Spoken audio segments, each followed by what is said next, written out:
Cool. I'll open it up and make sure it's going. Wait, did you do it to the desktop or to the? I attached it to a window, a certain window. Let's practice entire screen. That way, just you know what's happening. Yeah.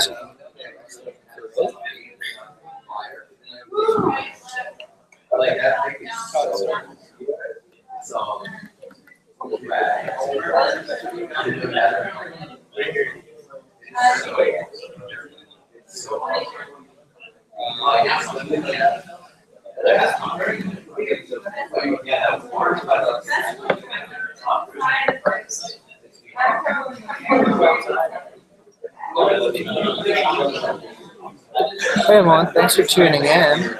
We'll get started in just a moment.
All right, well, thank you all for coming out. This is a talk on a lot of things, and formulated close to a rant or just like a spewing brain dump of craziness.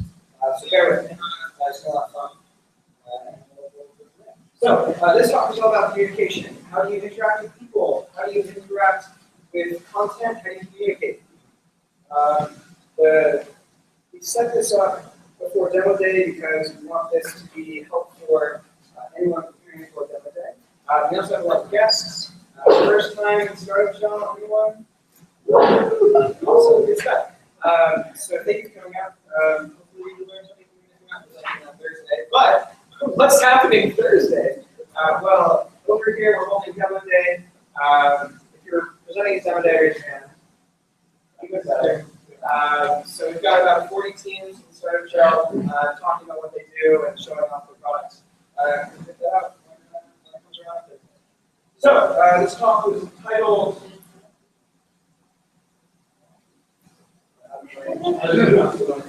New team speaking, rant, presenting, composing, persuading, and inspiring. I've broken the actual talk down into about 5 parts. We cover the first bit of that, and the others will just come with it. Sorry, guys.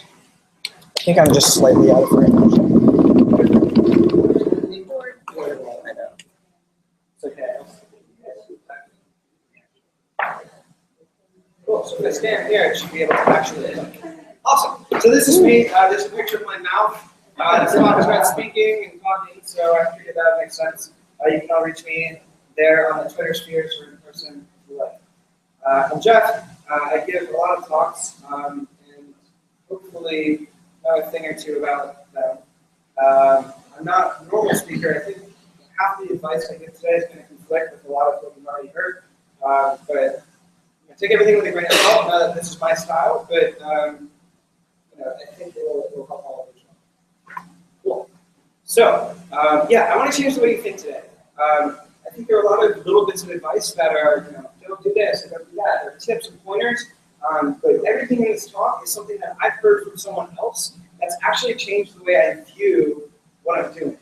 I hope it allows you to think about things differently, and it's more of like a foundational principle that helps you make your own judgments about how you actually want to speak and talk and present in the future. So part 1, ideas. If you've ever had like office hours with me, or if you've talked about your project or anything, you've probably heard me use these words. I love these words. They're very descriptive of what makes a good idea.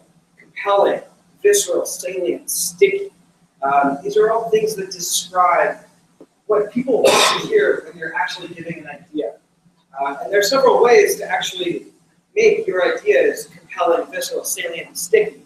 So sticky that they are made to stick. This is one of my very, very favorite books. I read it a year and a half ago, and if you're in this room and I've recommended it to you, give me a holler. Woo! Holler. Well, I probably recommended it to like half of you, even though you're not saying anything. It really has changed the way I think about ideas, and speaking, and everything.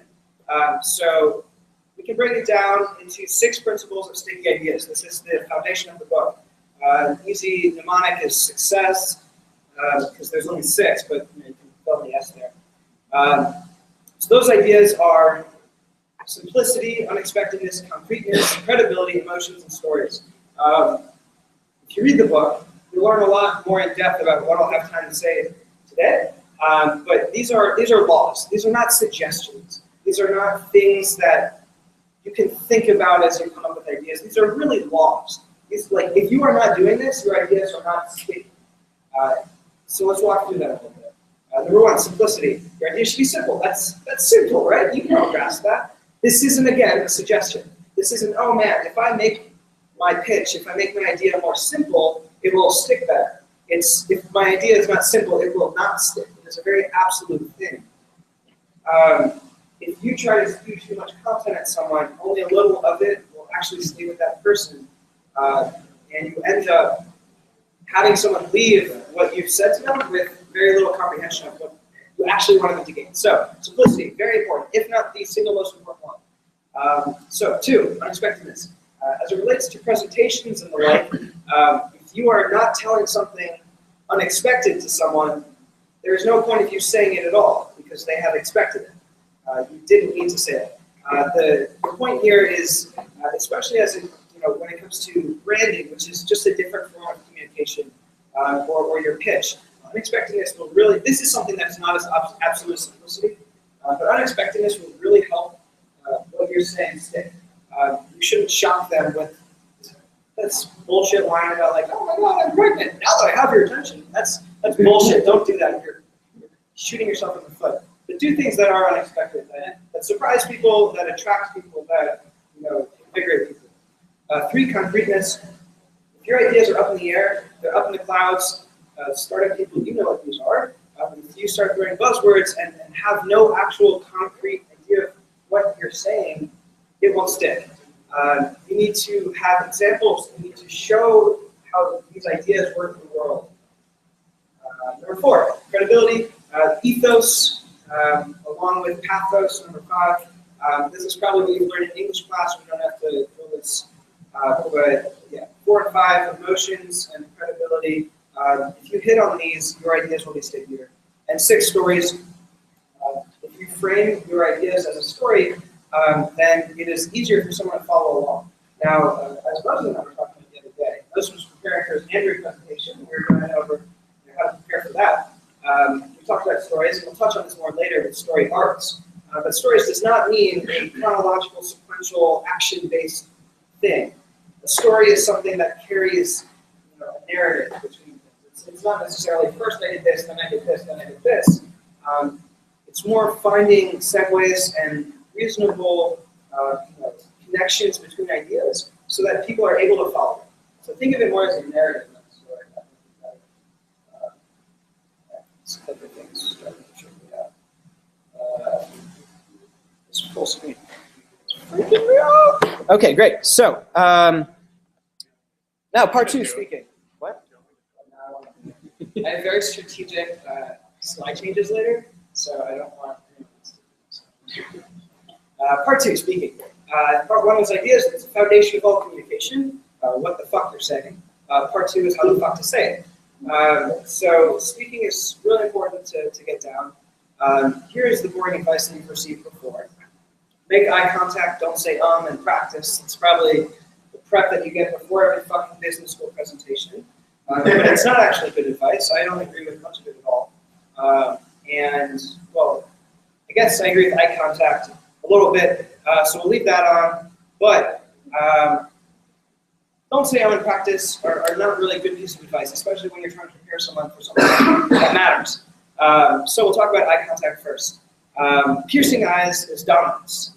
When you actually make eye contact with someone, you are owning the scene. Eye contact does not mean not looking at the floor. It's a very important distinction. Eye contact means actually making eye contact with people, as you see me doing now. So I practiced eye contact. I had a big revelation at Bonnaroo Music Festival 2 years ago when I learned that I got more tips when I made real eye contact with people and not forehead contact. The difference between forehead contact and eye contact is very important. When you make a connection with someone with your eyes, it says that you are actually interacting with them and it means something. And this is very, very powerful. So eye contact does not mean not looking at the floor. It means actually engaging with someone in the crowd, making a connection with them. That will actually help you, not prevent you from looking like an idiot. That's kind of what the don't make eye contact means when someone else sees you. So think about that. Think about how you actually interact with people. This goes outside of presentations too. We'll get you more tips at music festivals. Okay. I just said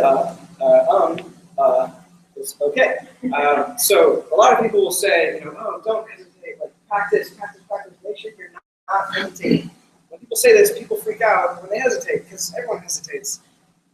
Yes, it is much, much better to not say I think we can all agree on that, but to actually think about that too much will freak you out, and your confidence will go down. And so, scratch this piece of advice. Just get better at speaking by speaking a lot. I think it's ridiculous when you get out of a presentation in class, and instead of critiquing your content, a professor, a teacher, or someone will say, "You said like too much." Fuck you! Like, come on, I just spewed my heart out to you, and you're talking about my conversational skills. So don't think about this too much. The actual only good piece of advice I've heard about this is from Danielle Bennings from Demon Center. I heard it at Big Camp just 2 weeks ago. Can you hear me? Okay. Well, you want to just go closer? We'll move this closer. Yeah, do you mind if I want to stand? Is that okay with you? I guess so. Sure. Here, Chris, you work on wheeling all this forward. I'll continue. Right. Thank you for the feedback, internet people. You guys have external mics. Cool. So I'll go on while Chris does all the hard work. Chris, clap it up for Chris. Someone give him a hand too. Great. So, while we're all distracted, I will continue. Oh, okay. Oh, let's move it. Not. Just move the bench. Well, thanks for sharing, Lilith. I'm glad there are people online, right? That worked. We'll just, it'll work. Cool. All right. So I'll go from here then. Hopefully you can all see. You can move around if you need to. Great. So the only good piece of advice I've ever heard about is from Daniel Bennings from BitCamp during the how to pitch part of BitCamp. And the advice was take a breath when you feel yourself about to say And I'm actually practicing that today. This is a new piece of advice for me, and it's actually helping. When you do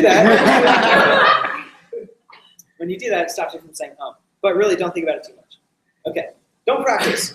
This is another piece of advice that I feel very, very strongly about as it relates to education. When you practice, you're scripting yourself. You are thinking way, way too much about what you're saying. And I'll actually talk about this more later, but just to address like the top 3 pieces of advice other people give, I disagree completely. But we'll hit on this one. Cool, active words. Speaking, this is more like a vocabulary thing, but something I feel very strongly about. Mackenzie actually brought this to my attention recently in a paper I was writing. Active words are, versus passive, verbs or actions or nouns or whatever. It's something that you should use as much as you can when you're trying to pitch or share ideas because they're simply more engaging and they mean more. So Mackenzie called me out on this in a paper I was writing, or in a proposal I was writing, where I was writing allow, and she was like, use enable, it's more active. I was like, yes, that was cool. So think about the words you're using. This entire talk is building on itself, so it starts with ideas, then speaking, and then writing and such. So this definitely applies elsewhere. It's more of a vocabulary thing, but think about the active words you're using versus the passive ones, and how to use active more. Cool. Beware of casual cordialities and apologies and metas and shits. The last 2 words don't really mean anything, but I couldn't express what I was trying to say. I think that a lot of people start talks the wrong way. And we'll talk about story arcs in a little bit and why this is so bad to start a talk the wrong way. But a lot of people start talks saying something like, for those who don't know me, my name is Jeff, and I'm the director here at Startup Shop. That's a cordiality. It's very casual. People don't think about that. That takes you down a notch. It's better to start by saying, hi, everyone, I'm Jeff. The difference there is that, at least in that exact example, you're assuming that no one knows you, and it makes you look like an idiot. So don't do that. No, for those who don't know me, or if you didn't know, or if you've never been here, well, we did that. That was fun. But it'll either belittle someone or belittle you. Saying, for those who don't know me, belittles you. For when you're saying, for those who don't know the meta-particle structure of the blah, blah, blah, that is belittling your audience, and that is not a good thing. So just think about the things that you might do casually and in conversation, and make sure that it is not making its way into your presentations. Apologies are another big thing that are an absolute no-no. Never ever apologize unless you have to move the projector forward and no one can hear you on the live stream. When you apologize, when you say, hey guys, sorry my talk is gonna go really long, if you need to leave, just like, that makes you look like an idiot also. So don't do that. It's pretty easy. Just assume that they know how to interact in a presentation and you can carry forward with your content. Great. Part 3, pitching. This builds on top of speaking. Pitching is focused more towards the startup-y people here, but pitching is really just speaking around ideas to persuade someone to do something. In startups, the startups context is probably for investment or recruiting or something like that, but pitching is super important. Pitching is not elevator pitches. Elevator pitches are stupid. You are never going to be in an elevator pitching to an investor, so stop wasting your time. This is something that makes its way into every single business school class and teaches the absolute wrong things. It teaches people to cram way too much content into 60 seconds or 45 seconds or whatever they want you to say, and doesn't focus on what's actually important for the pitch. So, well, first, while researching elevator pitches, I found lots of pictures which reminded me of commercials or other weird things, like non-human elevator pitches or Is this your elevator? This isn't compelling at all. Creepy guy on the right, not involved in the pitch. Orgasm in an elevator. Your future elevator, not related to pitching. Or this movie, which looks awful. So elevator pitches are stupid. Don't think about them. The point of elevator pitches, the actual reason people talk about elevator pitches at all, is because they want you to understand what is very important about your pitch. What is important about your company? So what? That is what you need to be communicating in your elevator pitch. It's not the 60 seconds. It's knowing what the single most important things are and putting that first.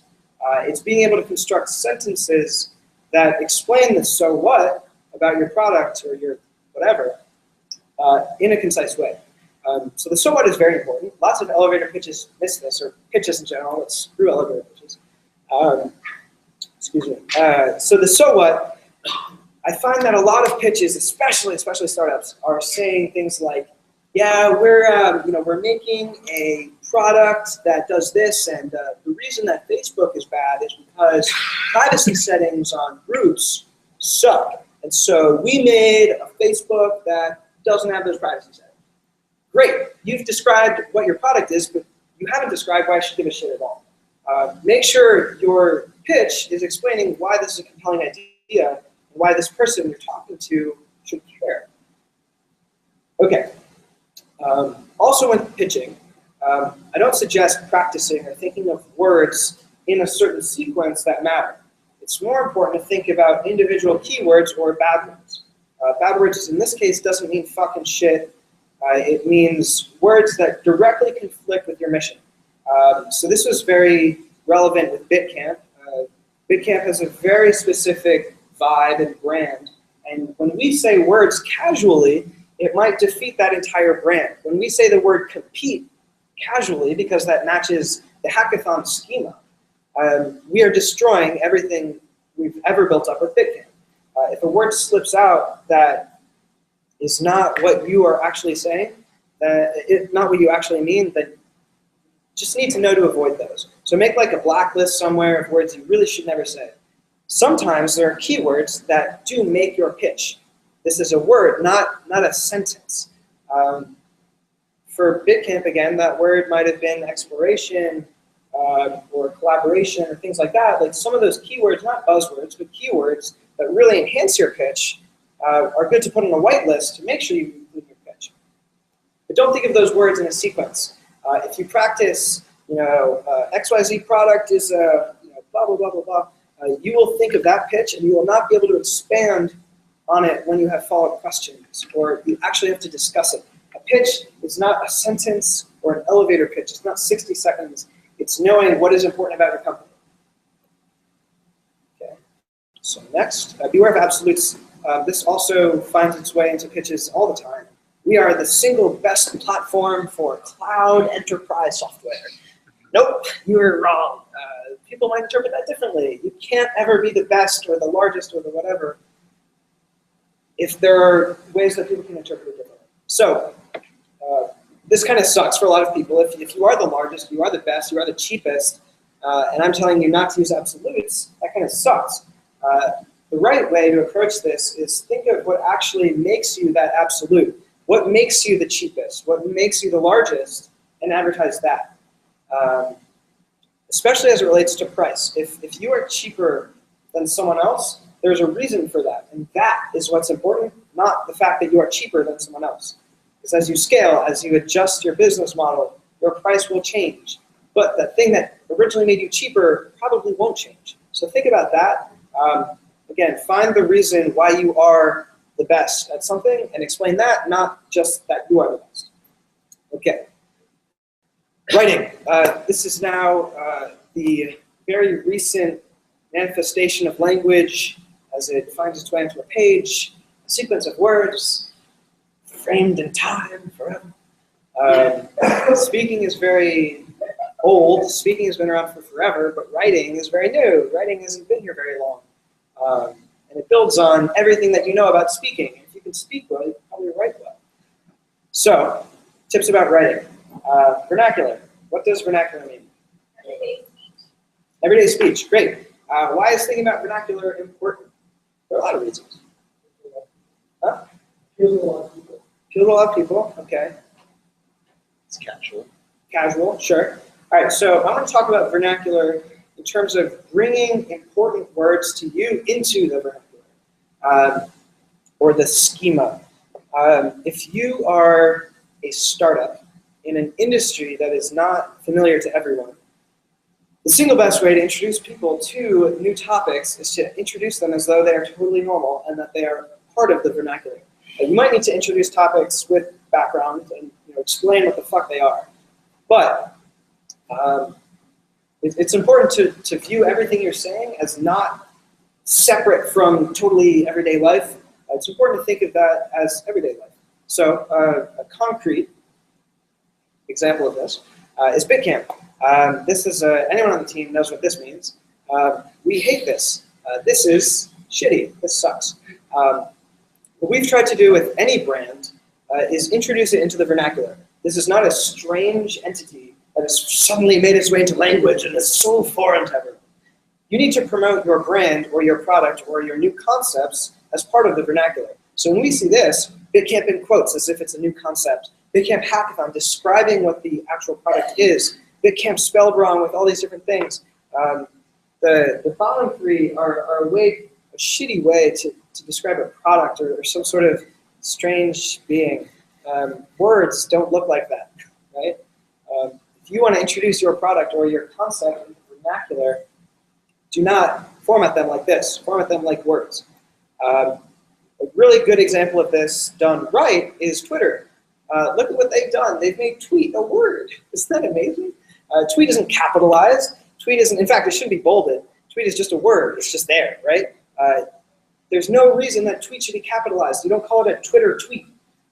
It's ridiculous. It's just part of the vernacular. So think of the concepts you're introducing as just part of language and treat them like that. Think like that because they are. Or they will make its way in once you've created that fucking industry and everyone knows what it is, right?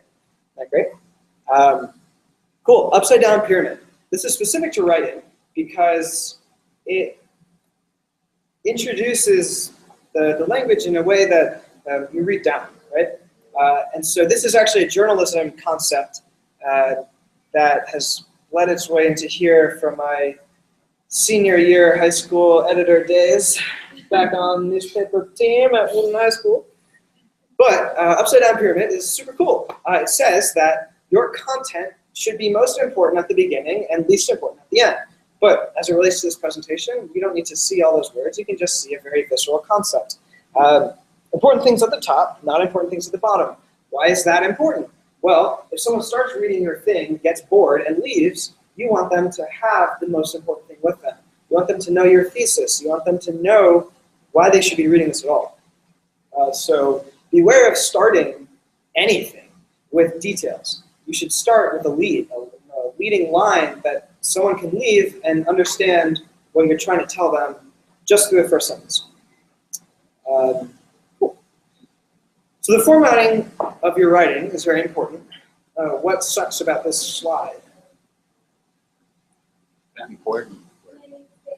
Commanding space. Yeah, who's at the commanding space stop? Cool.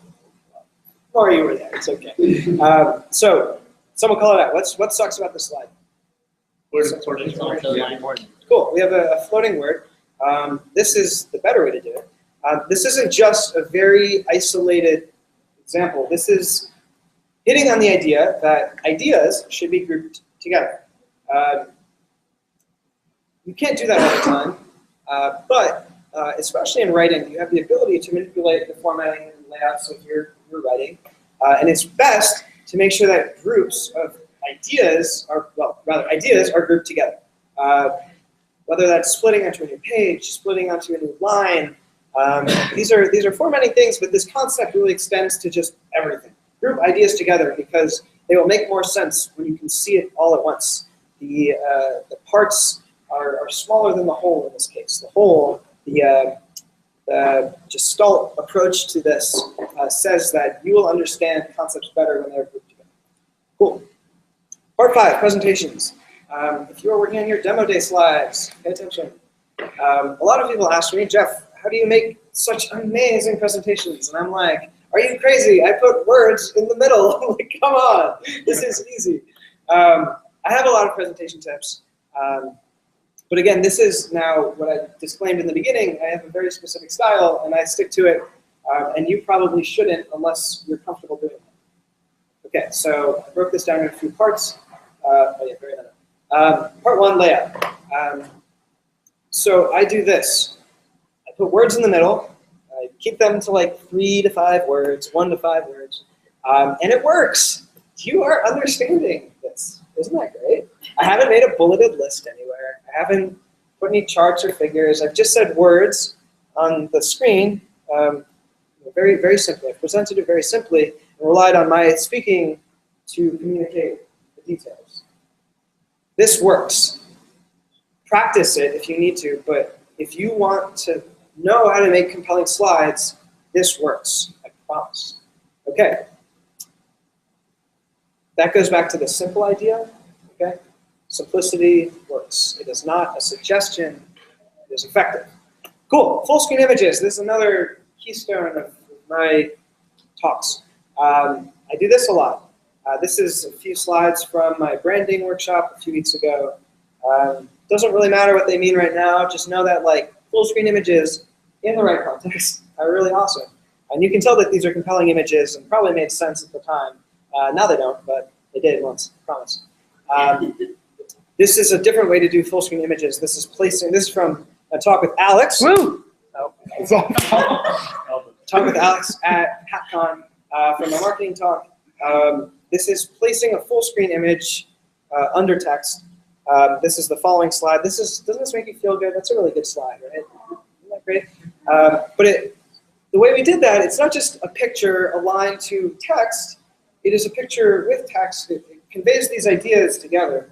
And at least the contrast between the last slide and this slide is very strong.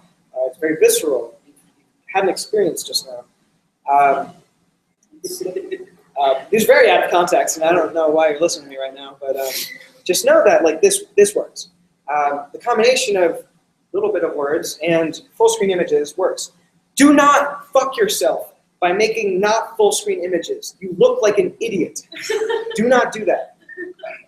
Sometimes you'll have a square image and you'll put it in the middle and it'll be white on the side. This kills your slide. I don't know, like, it angers me when I see that, because this is not even a full resolution. This isn't even like natively that big. I stretched it, I pixelated it, and it still works. It is better to fill the screen and provide an experience. The sum of all parts, the whole, the gestalt of this is much better when it's in the full. But if you have a small image that doesn't have margins around it, there are a few in here that have margins, and that's okay. But to have an image like too big but not big enough, don't do that. Do this. Cool. Hierarchy. This is specifically related to titles, text, pictures, things like that. In this case, I've selected a pretty interesting hierarchy scheme. I have black or gray slides, very dark gray, slides to represent chapters, let's say. In this chapter, I have sub-chapters, which are lighter gray. I have thick, bold text when it's introducing a new idea. And I have thin text in the middle when it is supporting that introduced idea. Or if there is way too much content to be bold, kind of break that. But there is a clear hierarchy of how I want you to consume these ideas. Think about that. Hierarchy doesn't necessarily just mean putting text at the top, then having bullets, and it goes down. It means, in the context of the entire presentation, how is your information prioritized? How is the hierarchy, making itself clear? Themes, visuals, layout. Don't use these. These are awful. Look at that. Who the fuck? This is Google Slides giving you, 4 over and 1 down. That's like word art. That's bullshit. Don't do that. Don't do that. You don't need colors. I have not used any colors outside of the photos in the slides. It is all black and white. All of it, except that X. You don't need colors. Colors, if your teammate comes to you in your final presentation and says, "We need more color," you say, "Fuck you," okay? Because that's bullshit. You don't need color to communicate ideas. Color can accent things, but it is not the key to making slides interesting. Fuck that person. Okay. Chachka. This is a Japanese concept. If you want to practice using images right, try this. The idea is that you have 20 slides that are only pictures, and you spend 20 seconds on each of them. And we'll watch a little intro on this. Oh, fuck. It's not loud enough. I need speakers. The speakers inside?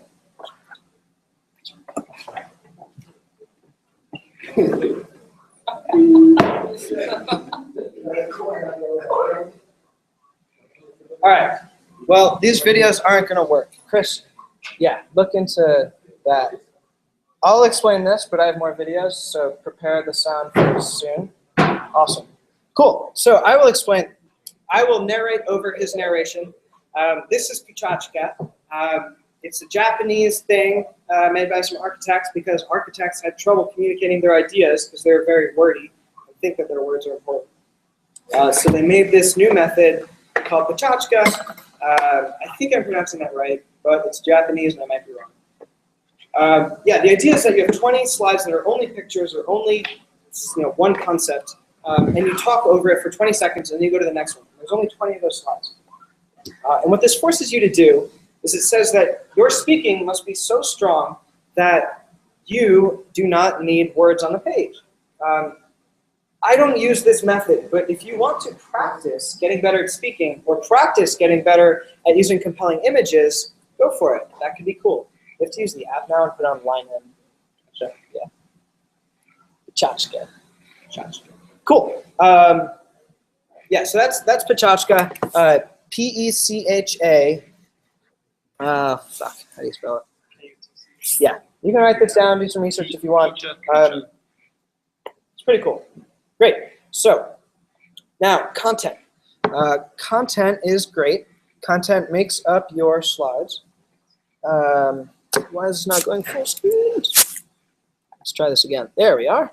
Okay. So, content. Here's some tips on content and presentations. Great. So, story arcs. Moses and I went over this very recently. It was actually, when talking to Moses about it, just the first time I thought about it in the frame of reference of presentations, but understanding story arcs is super important. Let me know when you have the sound, because I can keep talking, but can we plug it directly into the computer? It's coming out of here. Okay. So give me a second. Okay. I'll just keep talking, but I have a video following this. So story arcs, the idea is that your story has momentum, your story has ups and downs. Kurt Vonnegut's about to talk to you about this in a second, once we get the audio working. But the idea of story arcs as it relates to presentations is that should be? Great. Then we will try it. Do we have time? Awesome. All right, so enjoy this video for like 3 minutes, and then we'll talk about it. Thank you, Chris. Chris, again.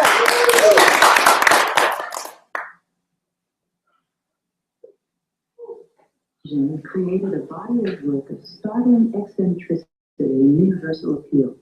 His singular view of the world applies not just to his stories and characters, but to some of his theories as well. Well, there's no reason why the simple shapes of stories can't be fed into computers. Story arcs are also called story shapes, shapes of stories, as he calls them. This is the GI axis, good fortune, ill fortune. Sickness and poverty down here, wealth and boisterous good health up there. Here's the very middle. Now this is the BE axis.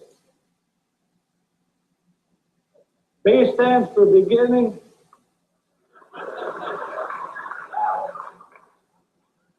E stands for electricity. Now this is an exercise in relativity, really. The shape of the curves are what matters and not their origins. So we'll start a little above average. Is why do I get a depressing person? We'll start the whole thing, we call this story Man and Hole, but it needn't be about a man, and it needn't be about somebody getting into a hole. But it's a good way to remember. Somebody gets into trouble, gets out of it again. People love that story. They never get sick of it. All right, not copyrighted. Another story, also a beautiful curve and easily fed into a computer, called Boy Gets Girl, but it needn't be that. Just a way to remember it. Start on an average day, average person, not expecting anything to happen a day like any other. Find something wonderful, just loves it. Oh, God damn it.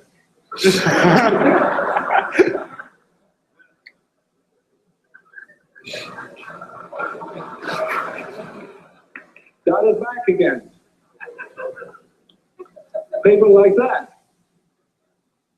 Now, these are beautiful curves, and this gets a little complicated. Computers can now play chess, so I don't know why they can't digest this very difficult curve I'm going to draw for you now. And it so happens that this is the most popular story in our civilization, Western civilization. As we love to hear this story, every time it's retold, somebody makes another $1 million. You're welcome to do it. Now, surprisingly enough, I've said it's depressing. You know, people don't like stories below average days and people. But we're going to start way down here. Worse than that, who is so low? It's a little girl. What's happened? Her mother has died. Her father has remarried a vile-tempered, ugly woman with two nasty daughters, big daughters. You've heard it. Anyway, there's a party at the palace that night. She can't go. She has to help everybody else get ready. She has to stay home. Now, does she sink lower? No. She's a staunch little girl, and she has had the maximum whack from fate, which is the loss of her mother. She can't go any lower than that. Okay, so the fairy godmother comes. Gives her shoes, gives her stocking, gives her mascara.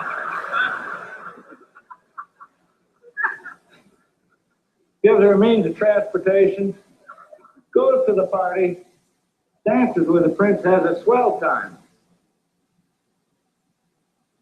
Boring, boring, boring, boring, boring, boring, boring. Now there's a slight inclination to that line as I've drawn it because it takes perhaps 20 seconds, 30 seconds for a grandfather clock to strike 12. Does she wind up at the same level? Of course not. She will remember that dance for the rest of her life. Now, she poops along on this level till the prince comes to shoe fence. She achieves off-scale happiness. So that's a story arc. There's lovely, sarcastic Kurt Vonnegut explaining it to us.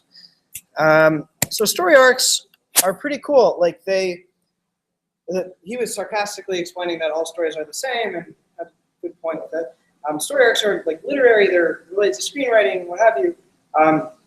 But if you frame, if you think of it, sure, could you have the other light switch again? It'll take like 10 minutes to load anyway, but it's fine. Both of them up, yeah. Sorry. Okay, so if you can still see me, story arcs, literary, put it in the, think about your presentations like that. When Moses and I were talking about it, he was talking about his Android presentation, right? We're thinking, well, if you have boring parts or hard parts of your presentation, it's good to maybe put something really exciting right before it to make sure that your art doesn't, come down too low, but also so that you can introduce hard concepts without, the excitement of your presentation skyrocketing into the dunkelsphere. So this is a very traditional story arc. This is probably what you heard in English class in elementary school. But know that your story arc can carry different patterns, different shapes. Just be conscious of it. Be conscious of how many hard concepts you're putting back to back to back. And know that you can distribute your fun parts to balance out those hard things. So just think about that. I don't know what a good story arc is. Like, I don't have prescribed ones to tell you. Just be conscious of how your presentation momentum flows. Cool. Part 5C, presentation technique. So this is on just other things. This is our grab bag for presentations. Oh, here's a fun thing. This is what I promised I would talk to you guys about. Tell you that I miss practice. If a coach, some of this that it ain't about that. It's not about that at all. You know what I'm saying? I mean, but it's easy to talk about. It's easy to sum it up when you just talk about practice. We sitting here. I'm supposed to be a franchise player, and we're in here talking about practice. I mean, listen, we talking about practice. Preach. Okay, so Allen Iverson has it right. We talking practice. About Why is everyone talking about practice? Oh my God. Not a game. Practice sucks. Not Practice game, ruins you. If you are good, you don't need to practice. That is not a douchey, privileged way to say that if you are good at public speaking, then you don't need to practice. And if you suck at it, you are miserable and hopeless. The point of this is that I think there are actual bad things about practice. I think that practice encourages people to script. I think practice encourages people to think about their slides and not their actual content. And if you can do this in a game, or if you can kill it in your presentation, you don't need to practice. Isn't that great? What you should do instead of practice is think about your content. Yes, go through your slides. Do not mouth the words you will say, but really do more background research. How can you get better at, talking about the things that you're talking about? Well, learn more about it. Be very comfortable with what you're saying. I wrote these slides an hour before this talk. I've been thinking about this for 2 years. That's why I can present it without ever having practice. So don't waste your time practicing. Really just do more research. Think about your content. Have your partners think about your content. Do not script. You'll think about words and not be able to improvise when you need to. Improvisation is, boy, if you want to get good at this, take an improv class. It'll be amazing. Okay. Steph quote, if you're doubting yourself, I would just take it out. Cool. We were chilling and talking about this presentation, and that was a good point. The point here is, if you don't know that, this goes off the last point, if you don't know your content, don't say it. You'll sound like an idiot. Rather, put in stuff that is meaningful, that has the need, but never make yourself look like a fool by embarking on things that you should never have started. Not to say don't be ambitious, just know yourself. Okay, logistics. So these are some of the few pointers that I just feel very strongly about. First, Google Slides is dope. PowerPoint is kind of dope. Prezi is shit. It sucks. Now, Prezi came out because PowerPoint sucked. But then PowerPoint matured and people knew how to do slides better and they were able to do good presentations. Why does Prezi suck? This is why Prezi sucks. This is not a good presentation. This is not how you should construct your presentation. You've just spent 3 hours making transitions between circles instead of thinking about your content for 3 hours. That sucks. The reason that Google Slides is so powerful, first of all, it carries the same format as PowerPoint. Everything about the entire interface is the same as PowerPoint. In fact, PowerPoint is better interface-wise, more powerful than Google Slides. But Google Slides is distributable. It is accessible. It is internet-powered. That's awesome. You will never get stuck. So use Google Slides or something like that. PowerPoint or Keynote are okay if you're following these techniques. If you're using those, people say PowerPoints suck. Well, PowerPoint slides suck if you're making bulleted lists and putting too many figures in, and your content sucks. Yeah, of course. So do your Prezi if you're doing that. But if you're following these techniques, hopefully you're making your content compelling and visceral and salient and sticky enough that it works.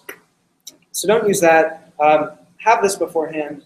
I fucked up a few times, but we were able to recover. Thanks to Chris. Everyone. That's 3 claps. Good job. Now, answering questions through connections. This is an awesome technique. Again, this came out when I was talking to Moses, and we were thinking how, I just said, do not talk about stuff. If you doubt yourself, take it out, right? If you don't know what you're talking about, don't talk about it. But if someone brings up something that you don't know anything about, how can you mitigate that issue? If someone asks you a question and you get stuck, what can you do? Well, make connections. You will never, ever get stuck in a question and answer period if you're able to make connections. It's kind of like having lifelines all the time. If someone asks me a question about finance, I could be like, oh, Jerome and Chris, you're business majors. Do you have any advice for our kind friends in the audience? You could do that. You could say, you know, I'm not sure the answer, but maybe check out this site because it has a lot of good resources I've used in the past. Things like that will get you out of a pinch. It's kind of like that maxim that engineers might not know all the answers, but they know where to find it. Right. If you're good at that, then you will never get stuck. So maybe practice that. Have someone ask you questions. Don't think about the words you're delivering back, but think about how you can answer them and solve all issues. What's your blanket policy? What's your catch-all to fix this? Cool. Expertise comes from experience. If you want to get good on a topic, give presentations. It's awesome. I've given a ton of presentations. Demo day meeting with cookies from Ozzy. Smiley face. Thanks, Lil. Okay, so excuse me there. I don't know why that pop-up just hijacked my entire screen, but it's okay. Now, I've given a lot of presentations, and that's not to say that, oh, Jeff runs the space, so yeah, he gets to give them. No, there have been so many opportunities for everyone here, member or not, to give a shell talk or give us something else. Only half of these are shell talks. It's all from the last year. If you give talks, you will get better at that stuff. I have opinions on things now because I was forced to talk about them in talks, in lectures. Side's much better at product design now, after his talk, I'm sure. Jerome's better at marketing, and other people should give shell talks. And Moses is better at Android. No, but really, it's insane. The amount of improvement I've made in all of this stuff just comes from doing it. We provide a very safe space to do that, and if you want to embark on that, give a shell talk. Talk to Lily and schedule it. Not just a plug for the shell, but seriously, you will become an expert on stuff if you talk about it. In a formal way too. So that's what I got to say. Thank you for coming.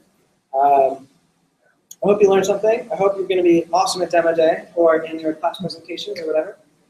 And yeah, any questions? What should we discuss?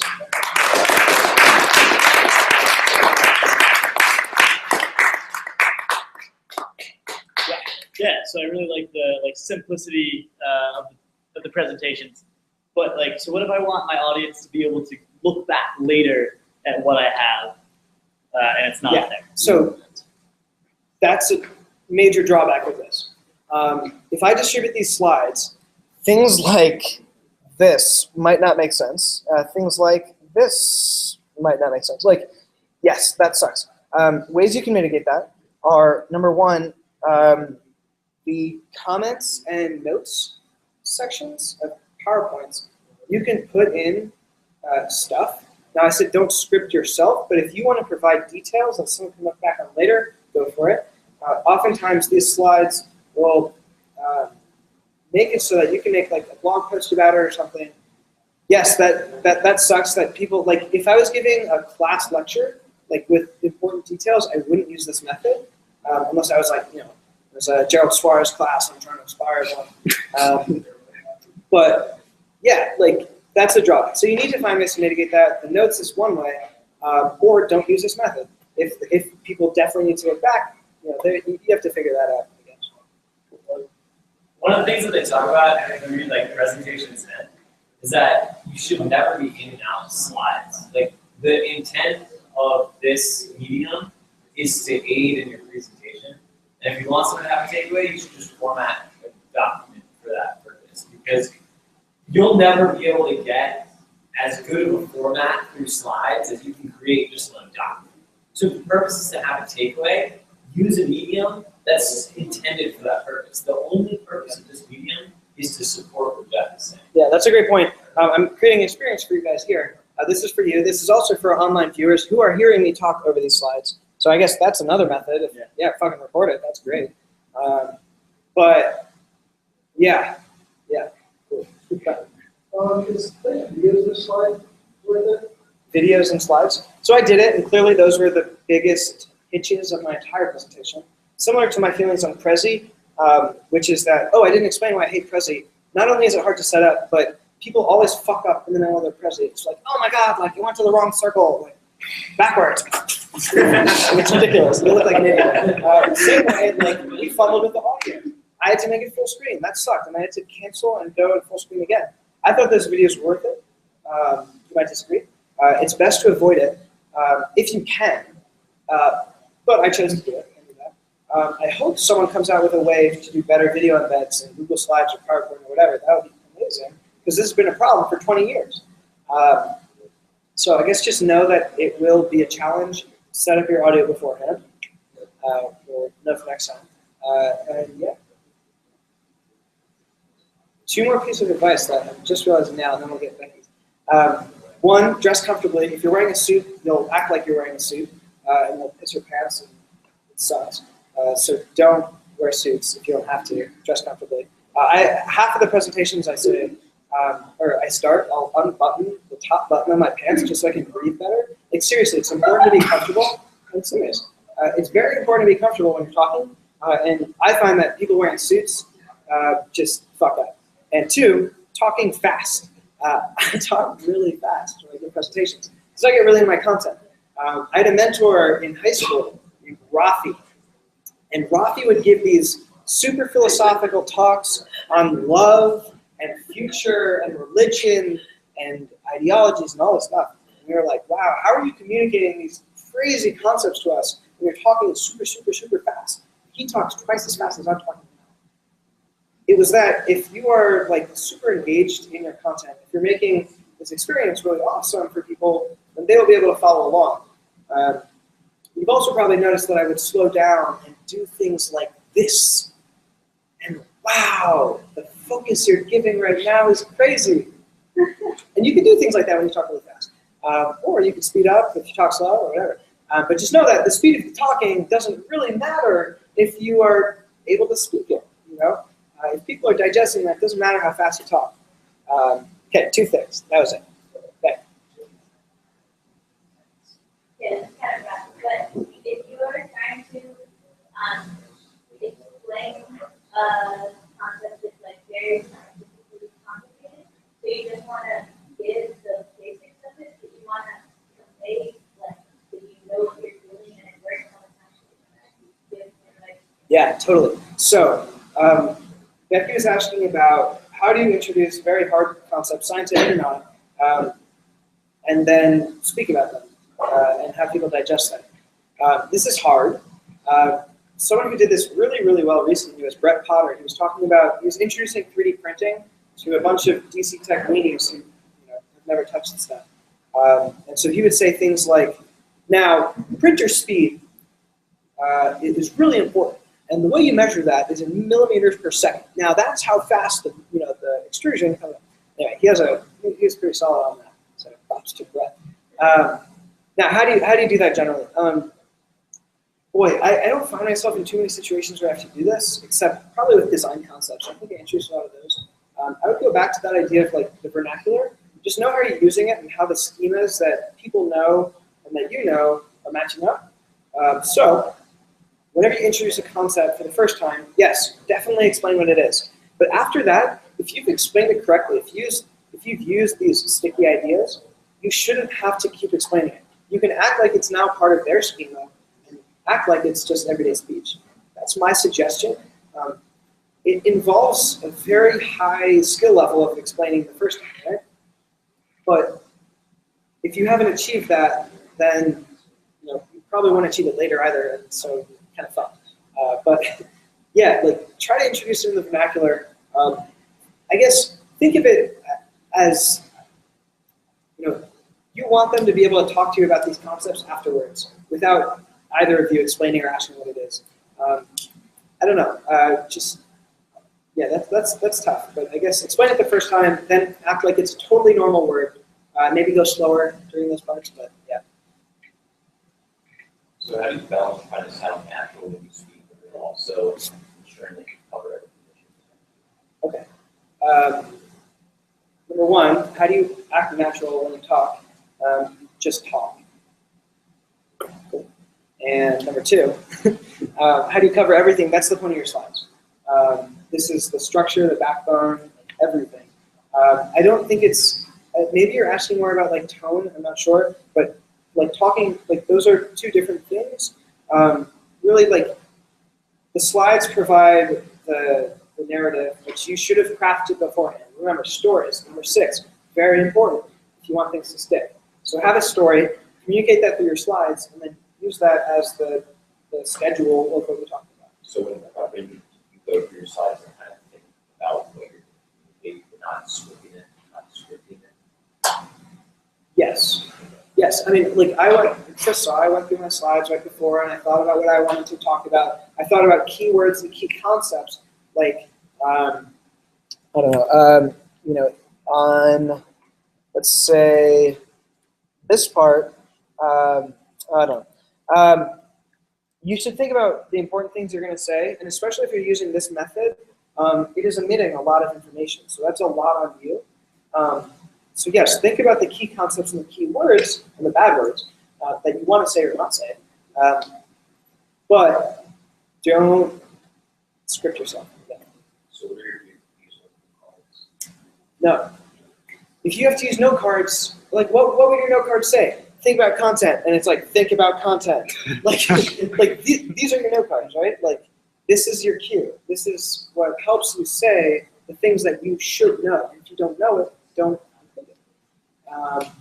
No, note cards, oh my gosh, you just shouldn't present if you need note cards. Like seriously, that's not a dig, that's like, if you need note cards, like, yeah, maybe practice, maybe like think about it, maybe present it to someone else, but if you have to use note cards, that means you really don't know your content. Read through your slides, read through the research that got you to those slides. If you know your content, you don't need note cards. Everything I've said to you in this talk is something I would say in normal conversation to you also. It's something that I've probably given at one point or other to someone in the show as advice. So no, don't use note cards. I was going to sort of talk about this stuff, helping to explain the topic, is that I think it involves a lot of, everyone learns by doing connections. So you look connections with like a new topic, do something involved. And so it would be one sort of simple, let's say like take night stuff, for example, is that he's using each of the bodies that can feedback and personal development. Let's begin with, we want to help people be able to meditate better. And meditating means your mind's relaxed. So we're going to measure that sort of mind relaxed by using this device that measures your brain wave. And give them feedback on that, we're able to then provide physical feedback for that. We get more technical piece by piece as we give it sort of connection and context. Totally. If practice analogies. Yes, that's an awesome point. Especially when I talk about design, making analogies introduces concepts really well. I use a ton in these slides. A pyramid, right? Like that's a shape that you can understand, and we use that to talk about journalism prioritization. We used Allen Iverson to introduce a concept about practice. That's not really an analogy; it's more of a reference. We used literary story arcs to talk about the momentum of introducing topics. Making analogies is super awesome. That is the only awesome part of the MSAs, right? Maryland students, there was an entire section on, no, the MCAT. No, not MCAT, that's the CAT. Yeah, it's called the CAT. I took it for like CTY or something. I don't know. There was a test, and it was all about analogies. Practice analogies. If you can make good analogies, you can explain things really, really well. Yeah. Cool. Any other questions? 5, 4, 3, 2, 1. Awesome. Well, thank you for coming out. I went 15 minutes over, and Shellers want to watch Silicon Valley, so we can. Silicon Valley. Oh, great. Well, the God book again is made to stick. So I bought a copy of it for the Shell library, but Brett Potter has it right now. Otherwise, Made to Stick is the single best book to read on this, out of what I've read. Win Friends and Influence People, Dale Carnegie is pretty cool. Yeah, I don't know. I'll send out a list afterwards. Cool. You got it. Thanks, guys. Yeah. Yeah, well, that's my book list. Thank you. Yeah. Chris. for the list of books? Yeah. Where are you gonna send that? I'll put that on the. Thanks everyone for coming. So long.